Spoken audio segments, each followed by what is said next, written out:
Didn't you fucking hear me? Enjoying yourself, are you?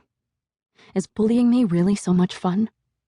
Just because you're my dad, you think you've got the right to make my life hell.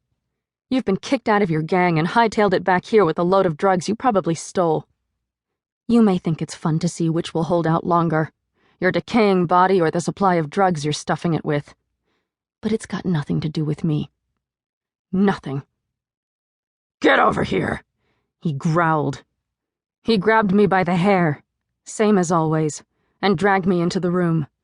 My mom, covered in sores, was sprawled on the ripped-up couch with the sticking-out springs. Her eyes swiveled toward me.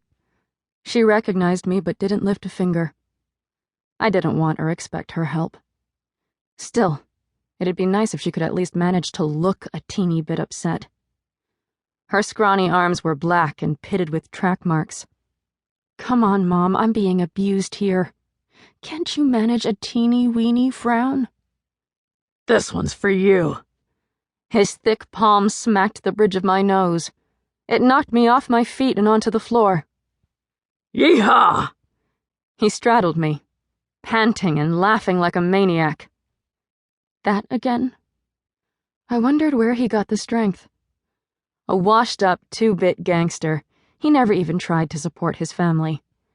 He was so busy being perverted, most of the time he forgot to eat. The guy was sinking in a swamp of drugs and filth, but he was still as strong as a horse. My uniform tore, probably where I'd sewn it up the day before yesterday. Tomorrow I'd have to go to school in my tracksuit. None of my classmates would speak to me. Same with the teachers. They all kept their distance. Because I stank. I stank bad enough to make them gag. Still, I was grateful that the school let me in at all. It was somewhere to escape to in the daytime, at least. My seat was right at the back of the classroom. They'd made a space for me by shifting a locker full of cleaning stuff out of the corner a little way. I sat wedged in between the locker and the window. During lessons, I could only see half the blackboard, and the teachers never asked me any questions. At school, I was alone all day. I didn't care. It was nothing compared to the hell I went through at home. Every day was the same. My clothes were ripped, and I was punched and kicked. I was throttled and my face shoved into the floorboards. And with every passing day, I was losing my ability to see color, my ability to taste food, even my ability to speak. The only thing I never lost was the ability to smell the foul stink of it all. My father wasn't the only one sinking into the swamp. I was the same. I was going down with him.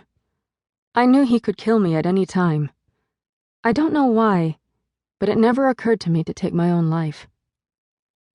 Someday my life is going to change. I was sure of that. I didn't know how. I just knew that someday something would change. Today was that day. On the floor, right in front of me, I noticed something that looked like a squashed pen. It was plastic, pretty, baby pink. The tip was silver, and the other end was white. It loomed up toward me like something from a 3D movie. The cheap box cutter that had slipped out of my breast pocket. What the fu— He looked down at me in bewilderment. He had no idea what had happened. He was clutching at his throat. From between his fingers, red blood was pumping out, spraying all around the room. Red, that brilliant, vibrant red, poured all over me and drenched me like glorious technicolor rain. Perhaps the world is not gray after all. He grunted and groaned as he rolled on the floor. He looked like he was about to burst into tears. That's funny. I always assumed he wanted to die. I looked at the box cutter in my hand.